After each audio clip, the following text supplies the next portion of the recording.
ఇప్పుడు క్రికెట్ ఆడుతున్నారు, అటు ఇటు ఆడుతున్నారు.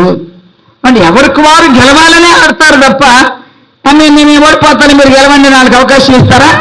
ఎవరు కదా. అలాగే మనం కూడా ఏమంటే ఇక్కడ ప్రతిదీ కూడా వాక్యం మనం చూస్తే ఆధ్యాత్మికమైన జీవితానికి శారీరకమైన జీవితానికి చాలా దగ్గర సంబంధాలు ఉంటాయి. ఇక్కడ ప్రభు చక్కని మాట చెప్తున్నాడు, వారు ఎవరు లోకమేమో క్షయమైపోయే కిరీటం కోసం పరిగెత్తుతున్నారు, మనమైతే అక్షయ కిరీటం కోసం మనం మితముగా ఉండాలి. దేవుని స్తోత్రం. వారు ఏమండి ఈ లోకంలో ఎన్ని మనం కలిగి ఉన్నాం, ఎన్ని బహుమానాలు, ఏమంటే చాలా మంది ఆటల్లో గెలిచి ఏమంటే ఎన్నో బహుమతులు తెచ్చుకుంటారు. అవన్నీ కూడా క్షయమైపోయేటువంటివి అని వాక్యం చెప్తుంది. అవన్నీ కూడా నశించిపోయేటువంటివి.